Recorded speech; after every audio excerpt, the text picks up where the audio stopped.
Good morning, everyone. As Kirsten mentioned, my name is Eric Nordstrom, and I am the project analyst for Lake County Workforce Development Department. And I'm here to talk to you all today about essentially data-informed decision-making through a workforce development lens. It's very, very difficult to make decisions in any business, really, but especially through workforce development. A little bit about myself. So I have been working at Lake County Workforce Development for, it's going to be 10 years this September, actually. I started off as a career specialist and then transitioned a few years ago into the project analyst role. And so now, as far as what I do, I conduct the bulk of the data analysis for our department as far as our state and federal grants and the programs that they're tied to in order to help us, make more successful, more informed decisions when it comes to our budget and the policies that we have to work around. Like I mentioned, as far as why we're here today, effective decision making can be hard in any business setting. Workforce development presents its own unique challenges when it comes to decision making. Specifically because of the budgets and the policies that we have to work within. And a lot of times it feels like the resources aren't quite as abundant as we might otherwise, think to be ideal. So making sure that we're leveraging all the things that we can to make effective and successful decisions from a business standpoint is even more important. And at least from my perspective, a big part of what drives that is effective use of data and data analysis. But depending on the manpower that you have available at your organization, the resources available to you, it can be very hard to know kind of where to start or even what is most relevant for you from a data perspective. What kind of data should you be looking at? Where can you find it? What can you do with it? And so my main goal today is to give you some examples and some suggestions on, how to tackle each of those things. What kind of data is most relevant to you? Where can you find it? And what are some things that you can start doing with it to help with your organization from a data analysis and data-driven decision-making standpoint? A lot of this is going to be through the lens of, my department that I work in, the experience that I've had over the last few years as a project analyst.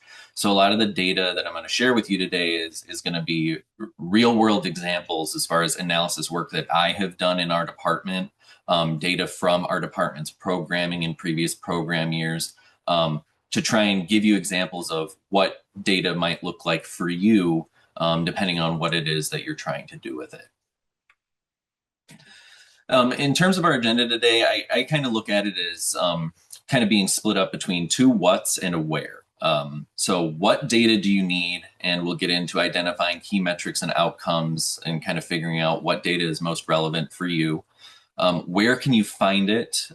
Getting into how you can go about collecting comprehensive data. What does that look like? Where can you find that comprehensive data? And then also a little bit about analyzing labor market trends for those of you that maybe need to look a little bit more on the employment or industry specific side of things and not necessarily programmatic data. And then what can you do with it? So once you've got that data and you know what data you need to be looking at, what can you do with it? What are some different tools available to you that you can use for data manipulation, data analysis, and what can you do as far as ongoing program analysis and evaluation once you have that data on hand? So a little bit about, what data is important to you. Again, depending on where you're at on the spectrum of, analysis experience. If your organization already does a lot of analysis, or if you're not really, fully into looking at data quite yet, but you'd like to start, hopefully over the course of this presentation, I'll be able to give you some enlightening suggestions. But as far as what data is important to you, these are examples of some things that our department keeps tabs on a regular basis every single program year. Employment and retention rates for the customers that we serve, wages and earnings outcomes. So how strong is the employment that they're earning? Not just that they're earning employment, but how strong and viable is that employment for the long term?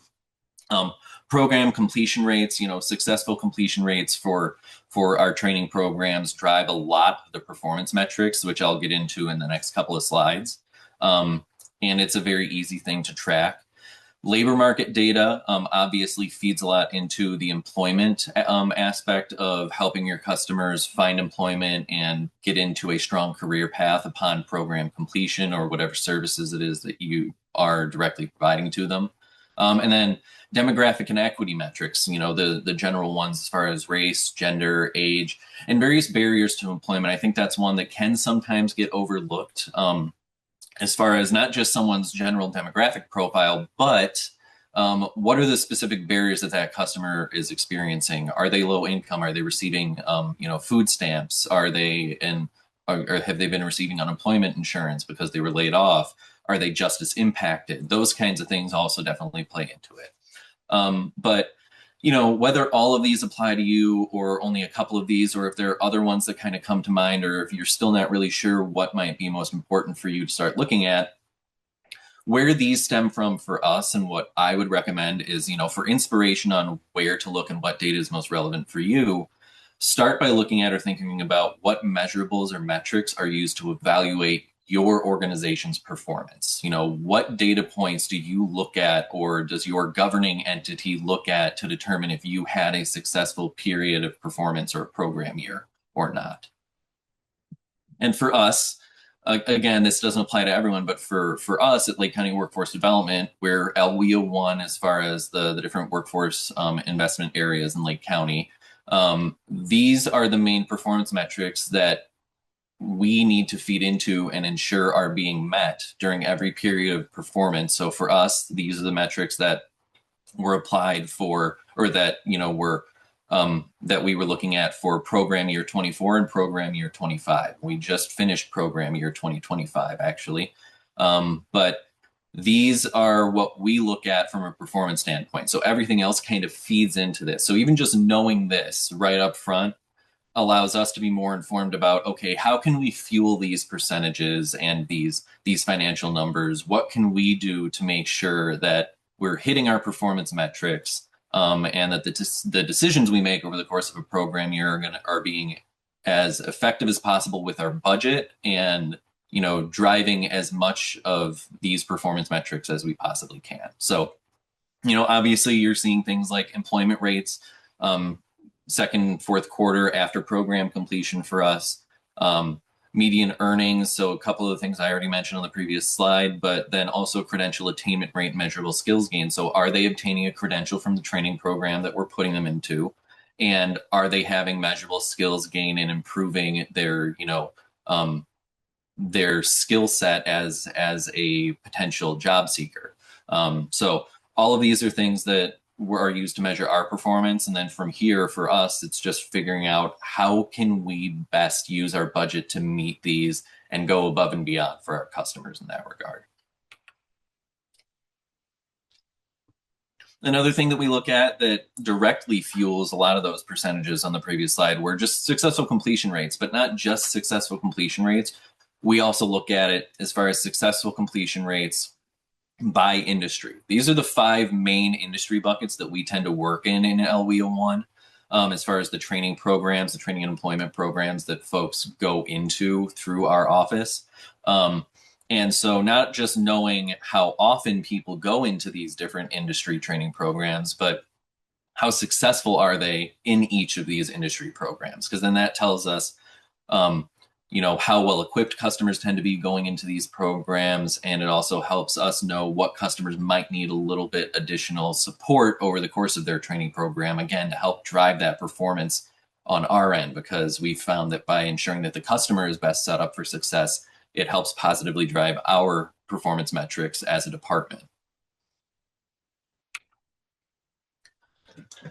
So now that you kind of maybe have an idea as far as what data is important to you, what data drives your performance, where can you start getting your data? There's a few different places that you can look, and these are areas that we look at and that we tap into on a regular basis. But I mean, the first place to start looking is your own internal records and your intake process. So if you have an application process or any kind of data tracking that you do or data gathering you do when a customer walks in your doors, starting there and, looking at that kind of aggregation of data that you have for customers that come in and go through your services and your service process within your organization. You're already gathering it. You don't really have to go out and look for it anywhere. You shouldn't have to pay for it to get it from anywhere. But then, your own internal records are going to be what largely helps with you gauging not only the demographic data of your customers that you tend to serve, but also helping line up or get kind of a line of sight on their employment outcomes after the fact too, especially if you're doing any kind of a follow-up process with your customers. And then from there, you can also look at state and local data management systems. We just had the rollout of IWDS 2.0 within the last couple of weeks here. So that's one of the first places that you can go if you're an entity that has access to that. State employment resources like Illinois WorkNet, that's one that we work out of very often with our customers. And there's a lot of really, really good data that you can pull from Illinois WorkNet. These types of things are going to help when it comes to program related data. So more of the, okay, what kind of program was this person enrolled in? Did they successfully complete it? What was the name of the training provider? Those kinds of more specific program related items. That's where you'll be able to pull a lot of this from. And then you're also looking at state and federal labor market databases. So if you are an entity that does any amount of work with employers or with, direct employment placement or employment assistance with your customers, definitely be on the lookout for places you can find local specific labor market data. One that we use a lot just for a kind of a snapshot glance is ONET Online. The website itself is called onetonline.org. But that can get you occupational data down to a local county level as far as, average pay, growth rates, typical skills required for that job. It's very, very comprehensive. We go through that with our customers, and we also look at it just for our own kind of awareness. And then there's the Bureau of Labor Statistics and the Department of Labor. If you wanted to get something that was a little bit more in-depth, has a wider range of different types of data resources available. It can take some digging. There might be a little bit more legwork as far as finding exactly what you're looking for from BLS or DOL, but it's very, very comprehensive. And once you kind of figure out where to look for the data you're looking for, it can be a kind of treasure trove as far as figuring out, what you can use to fuel your business decisions for any kind of labor market services that you're providing to your customers. And then separate from that, I'll mention this a couple of times just because we use this resource, but other external vendor services that you may or may not have to pay for. But Lightcast is one that some of you may be familiar with. We in LWO1 have access to Lightcast. I use it a lot for my own job. It's a great resource. And I'll actually be showing you a number of screenshots and sections of reports that I've pulled from Lightcast just to kind of give you some further examples on what you can look at in your own kind of analysis work. But all of that is just to say that from a data standpoint, it's always better to have more data than not enough. You don't want to have to constantly be going out looking for, oh, I missed this, or oh, I really need this now. If you have to choose between one or the other, having too much data on hand or what feels like too much data on hand and, possibly not enough, I would personally always err on the side of having too much data.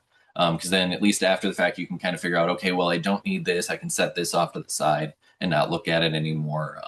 And it just kind of helps make sure that you're not necessarily repeating efforts over and over. This is an example as far as getting into collecting comprehensive data. So this is, for us, what comprehensive data comprehensive data collection and analysis looks like. This is just a general spreadsheet that I put together that shows for 3 recent program years what our enrollment percentages were for each of these main industries. what the enrollment percentages were for each of these primary racial demographics, and then what our successful completion percentages were, and what our average hourly wage that our customers who obtained employment were able to achieve upon completion of their program. And then I've got a column that shows year over year gain loss. So that's the percent difference in these metrics for the 2 most recent years. And then the net gain loss is the overall difference across this 3-year period that I was looking at. Again, a lot of numbers on here, but just to give you an idea of what it might look like if you were to start looking at, your last 3 program years worth of data. How could you set it up so you could kind of easily see where the trends are, what has shifted, what some general metrics are that you can kind of look at together to give you a full picture of what your program performance is looking like, or what your kind of industry makeup is looking like if you work within, multiple industries. For us, you'll see, just to kind of start a narrative that I'll be going through for the rest of the presentation, or I'll be touching on. Transportation has really been a huge part of our industry enrollments for our occupational skills training programs in recent years. It continued to grow and grow, even though it was already in the top spot back in PY21. But on the flip side of that, for us, manufacturing had always been on the bottom of the totem pole, dipping down to 4.31%. You see here for PY23 and 24. And that was a gap that we recognized because of the fact that we had done this analysis work, and that coupled with other, forms of data gathering that we had conducted that I'll go over in future slides, it helped inform us on an area of possible improvement. And I'll also discuss, a little bit about how that panned out positively for us in over the course of the last 1 or 2 program years. But again, just kind of a visual example of something that you can set up for yourselves to start looking at what your program outcomes are like.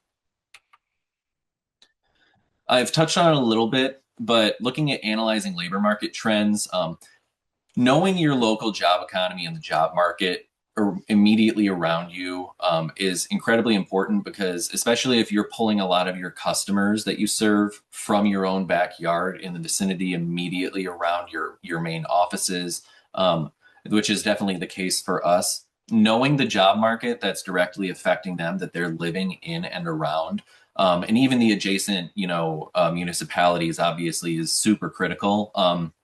But conducting regular analysis work on that and knowing, kind of keeping tabs on what the local job market is like, not only helps keep your programming relevant to your customers, but it also helps continue to kind of make you proactive in the decisions that you're making, and just your own kind of knowledge on what customers might be walking into when they complete a program a year, 6 months from now, a year from now, to know that the decision they're making if they're going into a longer term program is going to be beneficial for them long term still.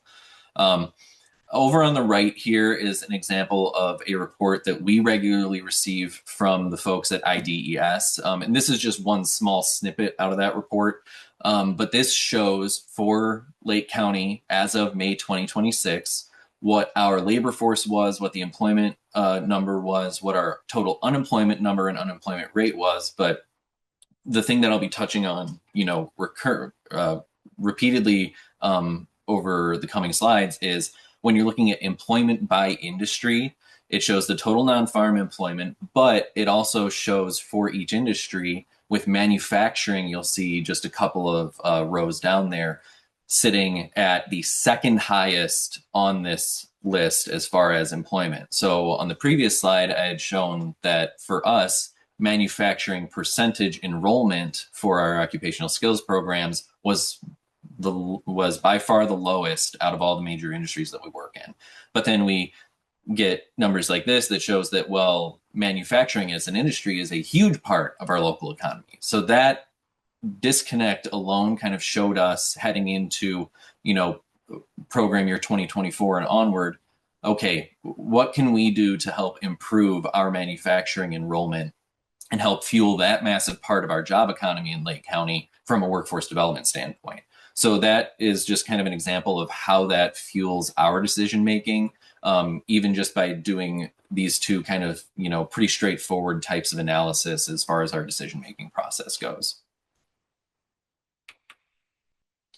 And as part of that same report, these are some other examples of visuals that you can have access to. And if you already have a relationship with IDES and you're able to get access to this information, awesome. Otherwise, definitely worth reaching out to them or a similar entity and seeing if you can get these types of more local specific data visualizations, because this is just one small set of the industries that we can look at when it comes to this report that gets sent out.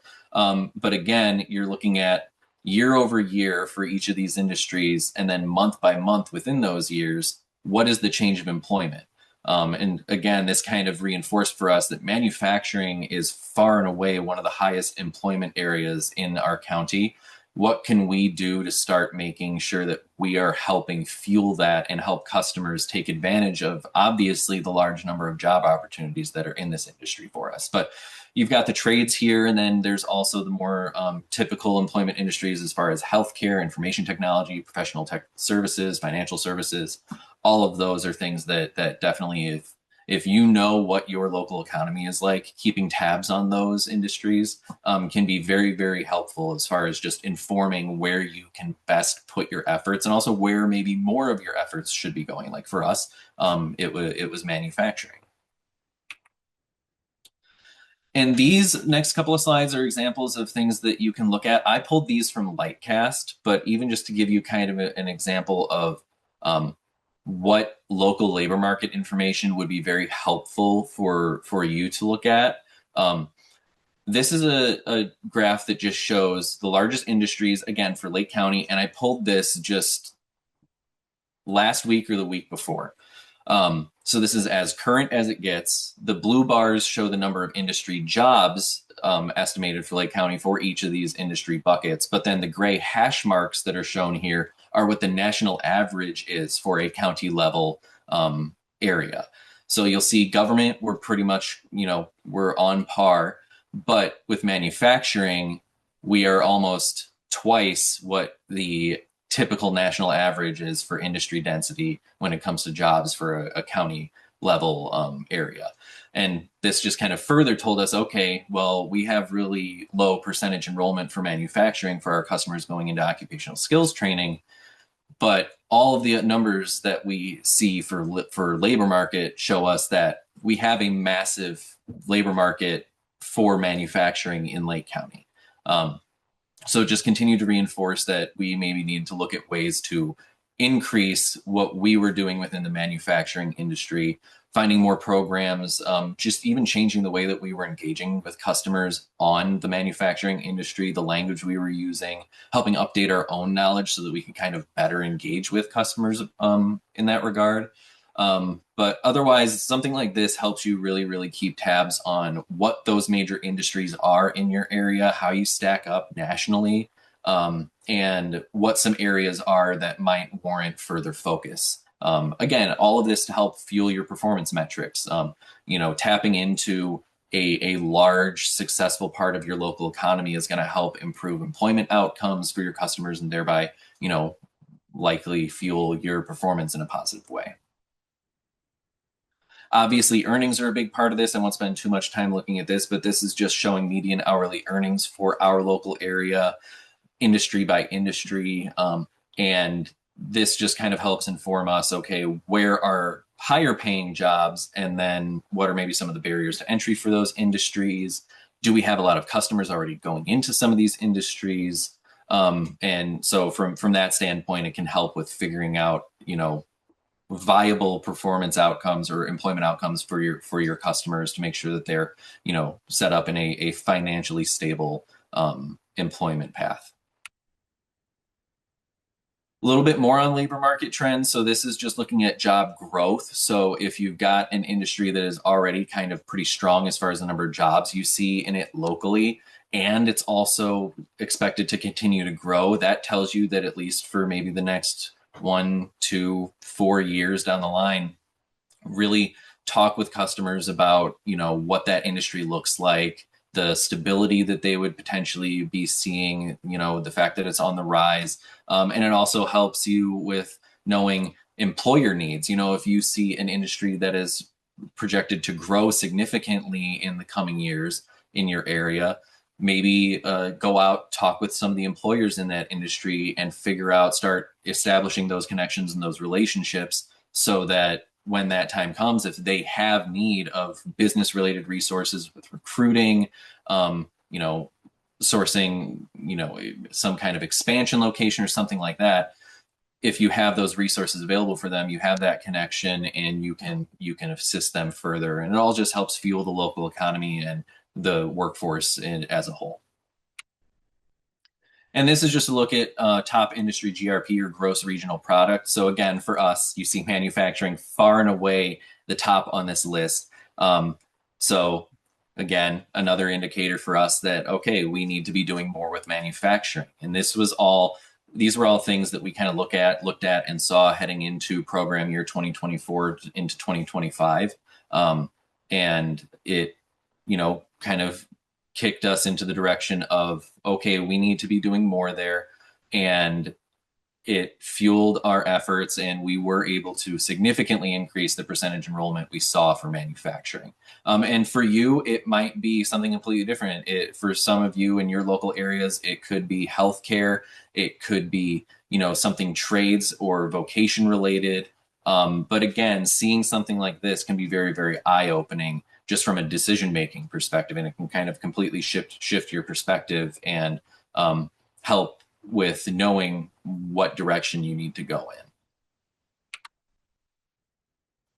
So here we're going to talk a little bit more about, in fact, let me just check and see if there's anything in the chat that I might need to address. Okay, nothing for now. Say there shouldn't be right now, Eric. It's just like me putting the slides in and stuff. Okay, thank you. So tools that I tend to use, and I kind of split this up in a couple of different ways. So if you're looking for something, if you have a lot of data on hand, if you know what data is important to you, you know where to get it, but you're not sure how to start using it or necessarily what you can use to start manipulating your data and really starting to tell a story for yourself and your organization. Couple of really, really great tools that most of or all of you have heard about. There's Tableau and Power BI, which if for any of you who have worked with both, they're very similar as far as coming up with data visualizations, really kind of drilling down to specific visual comparisons for the data that you're feeding into it. Power BI, I do not believe is available for free. Tableau does have a free edition, so, you know, do with that information what you will. And then, as always, the kind of tried and true thing is Excel, even just for doing basic spreadsheets and charts and graphs, drilling down to certain percentages that you're looking for. And then Excel can feed into either Tableau or Power BI very seamlessly. I work primarily out of Power BI. There are some things that Tableau does that Power BI can't, and vice versa, but we have an enterprise license for Microsoft, so Power BI is where I live. And for the most part, I'm very, very happy with it. It's very robust, but definitely take a look at both of them if your organization might benefit from a tool that has, you know, more robust data analysis aspects to it. There's always external vendors and services like Lightcast, which I've touched on, and Lightcast pulls their data from you know, all of the most up-to-date federal data resources that they can, census data, things of that nature. And it presents it in a very, very kind of clean visual way. There's more types of reports that you can pull from Lightcast than I can possibly summarize. And also it can be highly customizable too. So check that out if you have the resources for it. I won't spend too much time outside of the slide talking about this, but generative AI. From a workforce development perspective, I know that AI is very much on the rise, and our department is actually doing some very, very kind of proactive, cutting edge stuff when it comes to AI literacy and AI implementation for our communities. But for my purposes, data analysis, a lot of the data that I'm working with is personal information, for customers. For those of you that don't know, A generative AI platform like ChatGPT, how it works is it creates a learning model or a language model based off of everything that it can access on the internet, but also everything that gets fed into it by folks that use its platform. So if I was to go in and copy and paste a large list of customer names, addresses, social security numbers into ChatGPT and ask it to do some sort of analysis on those numbers, all of that personal information would then be part of ChatGPT's learning model. It would be part of its data set that it would then use to figure into answers and replies that it would give to anyone else that uses ChatGPT. Obviously, that's not a good thing. So I do not use ChatGPT or Gen AI platforms in general for any kind of deep, meaningful analysis work that requires the use of customer data that should be anonymized. Anytime that I have used ChatGPT, I make sure that the data is as general and anonymized as possible. Like, hey, count the number of times that this industry shows up in this list of occupations, that type of stuff. Nothing that's tied to customer data. So just be aware of that. I know that there are ways for you to have kind of your own privatized instance of a, Chat GPT or Copilot. But just something that I wanted to make sure everyone was aware of. Be cautious of what you're putting into these tools if you are currently using them, and just make sure that you're being as sensitive and careful with customer data as you need to be.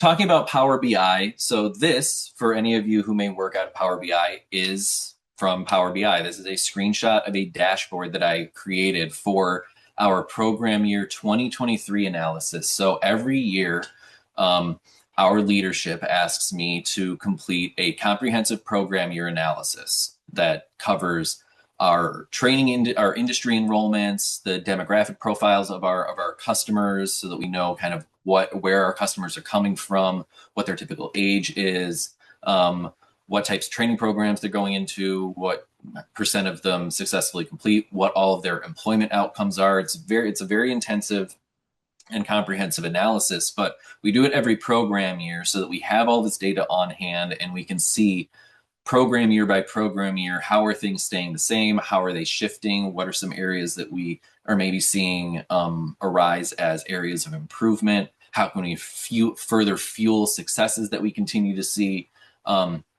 And the nice thing about Power BI and Tableau is that when you set up a dashboard like this, if I wanted to, I could go into, this industry pie chart and I could click on the section that's marked for transportation for customers that enrolled in transportation related training programs. And if I did that, all of these other visualizations would be filtered down to show only those same customers that were enrolled in transportation related training programs. So I'd be able to see just a quick, easy snapshot of, the age spread of those customers, the ethnicity that they identified as, so on and so forth. So one really, really nice thing with Power BI and Tableau is that it's user friendly like that, and it helps you with doing just very quick visual shifts to capture a specific population on a dashboard.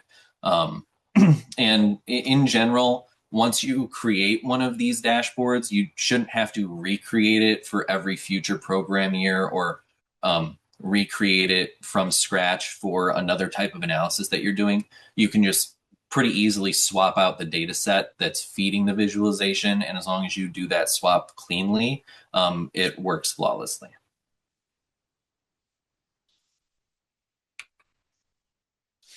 Quick poll question. I don't want to keep just talking at all of you, but of the tools that I mentioned, or even some that maybe I just kind of breezed over or didn't mention fully, what types of tools are all of you using?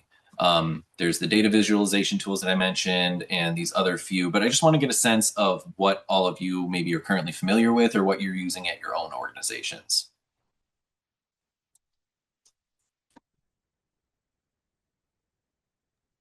And I've gone ahead and launched that poll, Eric. Thank you.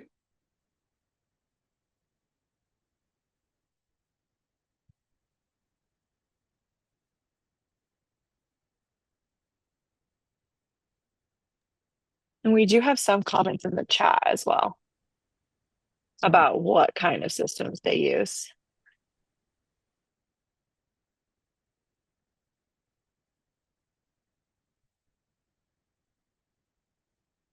We have about half of you who have excuse me, answered the poll.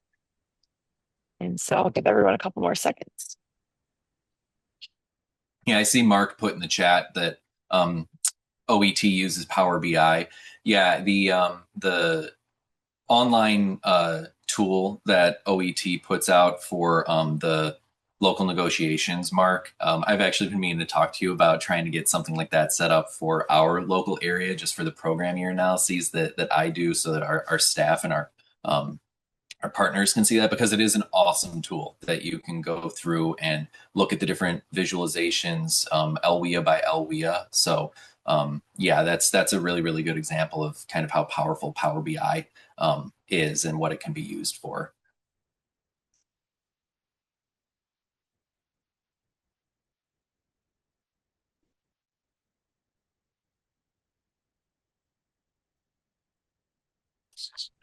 Oh, Michael Baker said that the poll only allows one answer to be selected, and I apologize. I did build it that way. Um, That's so okay. if you, If there are multiples, folks, you can put in the chat if you're using multiple of these. Otherwise, I just kind of want to get a snapshot of what some of the primary ones are that you're currently familiar with or using at your own organization. yeah, I'll go ahead and end that now because we have about three-fourths of the people participated and then Mhm. share results. So you should be able to see those results now, Okay. Eric. Yeah, so no surprise, a lot of you, at least for the primary one that you're using, is the data entry and spreadsheet tools like Excel. A good portion of you are using data visualization tools like Tableau and Power BI, AI tools. It'll be interesting just for me and me geeking out about like data tools in general. Maybe if we were to do this poll again a year from now, 2 years from now, what percentage share AI tools might have, just as far as that continuing to evolve and the capabilities of Gen AI and agentic AI as well, that continuing to evolve. But no, this is very helpful. Thank you, everyone. So moving further in, now we're getting into the, okay, what can you do with this data? How can you use it? Implementing ongoing evaluation and analysis is huge from my perspective. Using your data to inform your decision making, excuse me, is, I think, very vital, and it kind of creates this positive feedback loop. You let your data inform your decision making.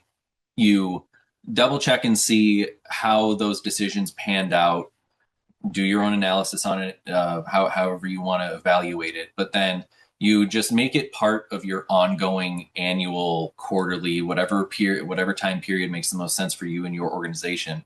But analyzing your program and performance data on a regular basis helps you not only be making proactive decisions and keeping tabs on possible areas for improvement, but it also helps keep you in a position where you're being efficient and effective and proactive within the constraints of your budget, and you're not just reacting to your budget. You're not just reacting to the industries around you. You're already kind of setting yourself up for success, which is something that I think our department and our leadership especially are very good at doing, is helping set up our analysis work and our decision making to do just that.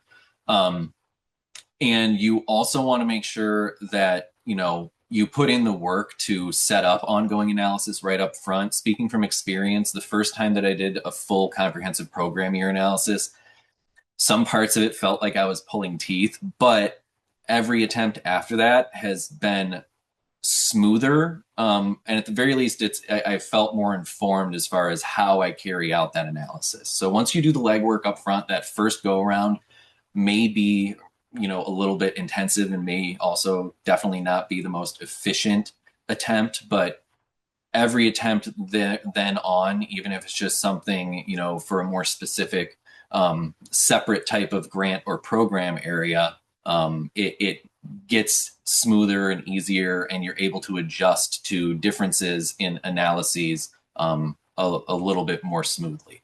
How can different types of evaluation analysis help? Well, more awareness is always a good thing from a workforce development perspective. More awareness of your performance and your return on investment, especially, all that kind of, both of those things kind of fuel each other. You know, the more you're able to be aware of and speak to the return on investment for your efforts, the funds, the resources that you're putting out there, the more aware you can then be on how that positively or negatively fuels your performance and what adjustments might need to be made. It gives you a clearer picture of what to communicate to stakeholders. And again, speaking from my own experience, when you do any kind of analysis work or you're trying to summarize data to a group of stakeholders, whether it's, you know, a board of directors, a local workforce board, community partners, who maybe are at varying levels of awareness or knowledge on, you know, workforce industry jargon and what your typical, you know, performance metrics tend to look like. You at the very least want to be more objective and less subjective, and you want to stick more on the numbers and analytical side of things versus just giving platitudes. So if you're presenting information or talking about performance with a group of stakeholders, you don't want to just say, oh, we did very well or we did a good job. You can say that, but follow it up with the objective truth behind it. Say, okay, we did very well. We saw this increase by this percentage, or we saw our average hourly wage for our customers go up by this dollar amount compared to, you know, our previous period of performance. So you always want to take that approach because it also kind of helps frame things in a more clear way for people to be able to understand it, who aren't standing super close to the data like you might be. And this is a kind of local example, just some rough sort of made up numbers here, but this is pulled, you know, with inspiration from a type of ongoing evaluation that we do in our department as far as, okay, for each of these major industries, how much are we expending towards individual training accounts, you know, for customers that are going into occupational skills training programs? How much are we putting towards each of these industries for a given program year? What percent of our total ITA amount do each of these programs comprise? How many ITAs were you know, funded through that? So then that helps us know how much are we spending per ITA per industry. How many customers were from that? So how many customers maybe were receiving multiple ITAs? Maybe they're in a longer term training program. And then what percent of our total customers are enrolling in each of these industries as well. So there's a lot of cross references that you can do with these different columns and these separate data points. And then especially if you take this and you look at what your successful completion percentages were and what your employment percentages were for all of your customers or each of these industries, it definitely then helps you kind of start painting a picture as far as what industries your budget is, you know, being most effectively used for as far as return on investment and your contribution to your local economy if you're getting wage info for the customers that successfully completed those programs. So this is something that can definitely be used as kind of a springboard in combination with employment data, program completion data, to help really start painting that picture to stakeholders as far as your positive performance and your positive impact, not only on customers, but your local economy. Some examples of different types of helpful types of analysis. When I'm doing any kind of analysis work, or I'm asked by our leadership to, you know, hey, can you look at, you know, doing a analysis for this, or this? I think of things in terms of macro versus micro. So macro analysis, you're looking at things that are a little bit more big picture, broader topics, broader data sets, typically larger sample sizes, which for anyone that's familiar with, you know, principles in statistics, you know, larger sample sizes tend to indicate more accurate percentages, and any kind of numbers that you get from it, you can take with a little bit less of a grain of salt. And, you know, macro analyses would take the form of maybe an overall program year analysis, like what I've mentioned before, looking at your general training and employment outcomes for a year's worth of customers, or, you know, some similarly large or lengthy time frame. Annual performance tracking, like what goes into, you know, for any of you that are from local workforce areas, anything that goes into the performance negotiations with DCEO, looking at, general employment percentages or wages, credential attainment, things like that. And then there's things that I look at as micro analyses, which are kind of more niche or specific, maybe a specific industry analysis. Like, hey, we want to know how many customers successfully completed programs in the transportation industry. And these things tend to also be smaller sample size, so you might have to do a little bit more work explaining how accurate or potentially inaccurate these analyses can be, just because any outliers in the data set can have more of an effect on, any kind of general average or percentage that you're trying to pull from it. But that's not to say that they're not useful. They can, in fact, be incredibly useful, especially if you're doing anything that's analyzing the performance of a specific grant, even if it served 15 customers, or, less than that. You still obviously are going to get benefit from analyzing the performance of that, even though it was a relatively small sample size. And just so in the next couple of slides, I'll just show some examples of each of the, macro and micro. So for macro, for me, I look at, just in general, what percent of our customers went into different training industries. And this is from program year 2023 for us. You'll see transportation was almost 60%. And manufacturing, is down near 4.3%.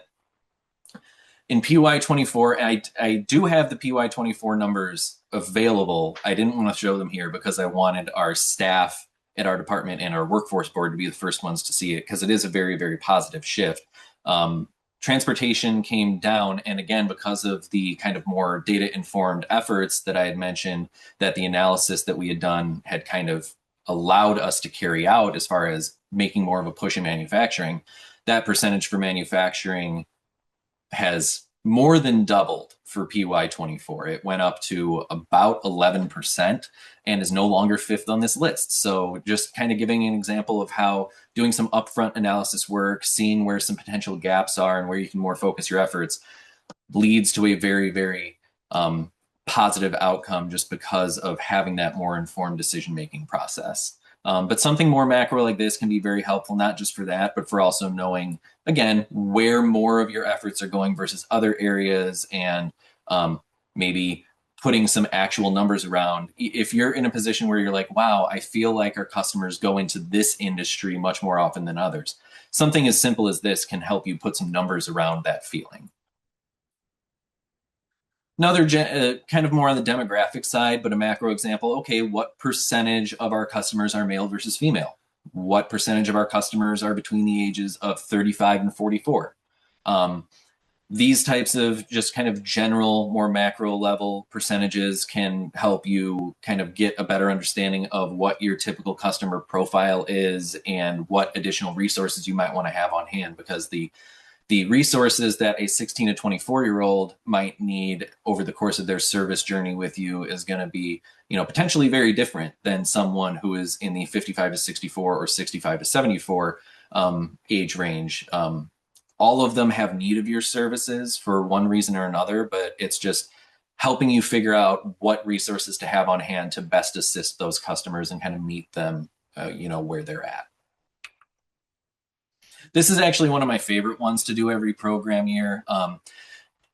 It's showing by municipality and city within Lake County what is the highest percentage that we tend to see customers coming from that enroll in our services. And I like showing a year-by-year spread as far as the trend that gets set, so we know, okay, what are our usual suspects, but also, okay, where are some areas that we were successful in tapping into more in recent program years. And over on the left, quick shout out to Tableau. You're able to actually create that they're just as impacted, or that they are, or that they identify with a disability. We know that because they're self-disclosed, the true percentages as far as the customers who actually fall within those buckets but maybe didn't disclose, the true percentages are most likely noticeably higher. So we can kind of take these percentages with a grain of salt, but we also know that, for PY23, having 17.65% of our customers identify as justice impacted, one, it kind of makes you feel like, okay, customers are coming in and they're comfortable with disclosing that information to us. And it's also, wow, we can, probably comfortably say that close to 20% of our customers that we assisted were from a population that definitely has need of our services. So it helps us not only know that, customers are comfortable with disclosing that information to us, but also that our efforts and our programming are going towards those kind of more at risk and in need populations that, we want to be serving. So it helps with just painting that picture as a whole. And wrapping up just with some final thoughts. I know that I kind of went through a lot with you. I hope that I shared some things that will help kind of better inform or at least solidify in your minds some things that you are currently doing or maybe that you want to start doing. But again, going through that trend or that kind of track of figuring out what data is most important to you with, what your key metrics are, what fuels your performance, and kind of using those as a springboard to establish some measurable goals for yourself. From there, collecting comprehensive data to start figuring out what feeds into those performance metrics, what can help amplify them, taking advantage of whatever sources you can, make sure you have everything on hand that you might need. Along with that, analyzing labor market trends, especially if you're an entity that does a lot of work with employers or with employment services for your customers, leveraging technology, the various tools and resources that I mentioned. Again, I can speak very highly of Power BI, but also Tableau. And if you're an organization that, definitely wants to take advantage of any free resources, Tableau does have a free edition that you can take advantage of. So, look into any of those tools that I had mentioned if they seem like they might be beneficial to you. And my biggest recommendation on here is just make ongoing program analysis a regular part of your yearly or quarterly calendar. I can't speak enough to how well it's panned out for our department and the foresight that our leadership has had in terms of making sure that it's something that happens every year, whether it's just a comprehensive program year analysis or for specific program areas, specific grants. It's been very, very helpful with ensuring that we know what we're capable of, we know what we're good at, what we maybe need to look into a little bit deeper. And it's helped keep our department in a very successful position in recent years. So highly recommend that you get into doing it. If there are any questions that anyone has as far as where to get started or anything that you might want to talk with me about further offline, here's my contact info. Thank you very much for spending the time this morning. That's all I've got for you now. If there are any questions that anyone might have that they'd like to voice or discuss a little further right now, I'm happy to listen and provide my input. Kirsten, I'm not sure if there's anything else that you might want to add. Otherwise, I think we can open it up. Awesome. Thank you, Eric. So my computer just randomly turned off. So I apologize to everyone. It looks like nobody was interrupted by me exiting out of, or like my computer just randomly going off on this Zoom. So I apologize if anyone experienced a technical difficulty. My computer just randomly decided to restart. So the recording was interrupted just for a couple minutes. Just letting everyone know that because this will take a couple more days to get the recording edited and spliced together, then to just being transparent about that. And because of that, I actually lost the chat for those two couple minutes. So if there was a question that you posted in the chat about 10-ish minutes ago, then I do not have access to it. So Eric, I would, if you still can see it. I am looking through right now. It doesn't look like during that period anything came up in the chat from about 10 minutes ago. Okay. Um, and it looks like I have a question from Tracy. oh, Do you see that one? Does anyone know of a way to look up companies in an oh, and area? it looks like Michael Oh, okay. actually gave an Answered that. answer as far as looking it up on the Perfect. IEBS system on Illinois WorkNet, which, yeah, so like Michael said, does pull from Dun and Bradstreet. So that's a helpful resource for that. Um, Otherwise, I'm trying to see, was there anything in the Q&A? Looks like people just making comment. We have some questions from Erica Diaz. What data quality issues have the biggest impact on workforce development decision making, and what approaches have you seen work well to address them? So yeah, what data quality issues have the biggest impact on workforce development decision making, and what approaches have you seen work well to address them? As far as data quality issues, our staff is typically very good at inputting data into our case management system in a timely and efficient manner. I mean, that being said, anytime you've got a department that is fairly large like ours is, there are going to be mild inconsistencies as far as how people refer to certain things. And we've done very well. We've implemented a peer-to-peer review process in our department so that our case management staff will actually go in and review customer records and files. And it just helps ensure that we are being consistent and standardized in the way that we input customer data. And from an analysis perspective, considering that customer data is one of the things that I rely on most for our program year analyses as far as their employment outcomes and everything else, being as consistent as possible and also timely helps, but being as consistent as possible with how you're inputting data helps make sure that the quality of data is also consistent and clean. But other than that, I mean, there's with workforce development, we're kind of almost spoiled for choice as far as some of the larger, more macro data sets that we have access to, whether it's through the census or state or federal databases. So I mean, outside of something that would be more of a local inconsistency, other data quality issues aren't really things that I can't really think of much else. But I hope that kind of helps answer your question, Erica.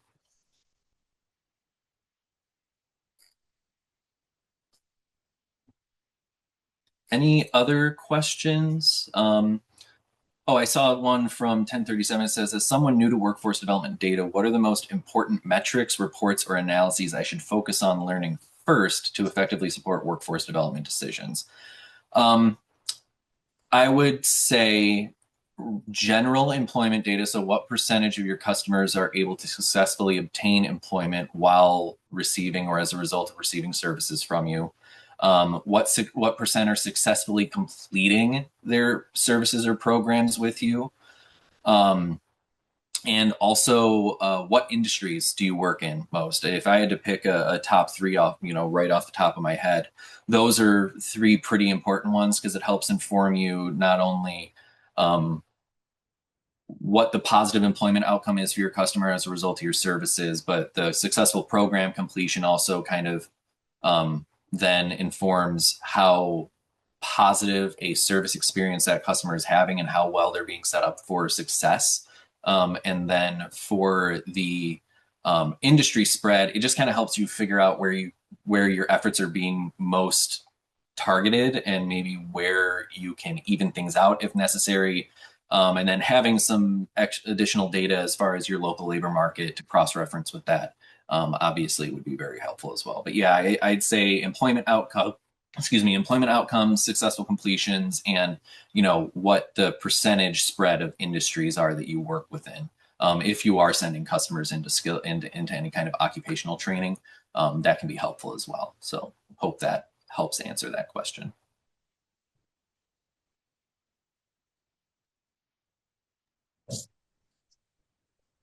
Anything else? Any other questions or comments that anyone might have? I hope this was helpful again.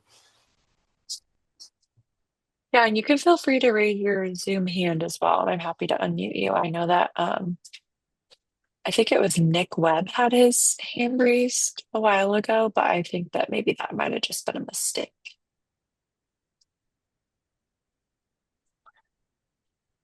I'm reading through a post from Rory in the chat. For WIOA participant data, do you have an ad hoc report or query built for that? Or do you know if the new system will have the capability for us, LWIAs, to build your own reports, to have a report that can focus on pulling just the important data. So you're speaking my language, Rory. I do not know, I do not have a specific report. So to give you guys a little peek behind the curtain, our most recent program year analysis we did was PY24. We had 573 WIOA registrants. Of those 573, 418 were individuals who received ITA, Occupational Skills Training Services. There is no report that existed in legacy IWDS that pulled all of the information that I would need. So I actually, for the last few program years, have had to go in person by person for 400 plus people every program year, and pull their individual info for credential attainment, the name and type of program they were in, and all of their employment data. So their wages and their job title. So all of that is stuff that, because there's no report that exists that will generate by customer name all of that pertinent information, I have historically had to go in person by person and pull all of that myself. My hope is that with IWDS 2.0, if it's at all possible, they will include the ability to build your own kind of ad hoc reports where you can, from a checklist of items, say, okay, by customer name, I would like to show this set of information and have it kind of build it for you. But I do not know if that is going to be the case. I can sit here and, cross my fingers and hope, though. But yeah, sorry, I don't have a better answer. I don't have any kind of ad hoc report or anything that I am able to carry out myself, just because the nature of the data that I tend to need. There's nothing really that exists where I can do that. But yeah.